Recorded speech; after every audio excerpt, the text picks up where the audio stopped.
नमस्कार.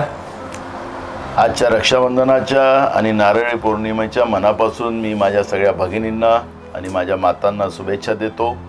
हा सण पवित्र सण म्हणून आपण सगळेजण साजरा करतो. आजचा दिवस आपल्या भगिनींचं रक्षण करणं आणि पवित्र बंधन या सणाचं महत्त्व आहे. पण आजचं जे सरकार आहे की भगिनींना आश्वासन द्यायचं, त्याच्या आधारावर निवडून यायचं आणि मग त्यांच्या मुलाच्या तोंडातला घास, त्यांचं शिक्षण, त्यांच्या नोकऱ्या हिरवून घ्यायचं आणि पुन्हा महागाई वाढवायची, असे सावत्र भाऊ ज्यांचं बहिणीची कधी काळजी राहिली नाही.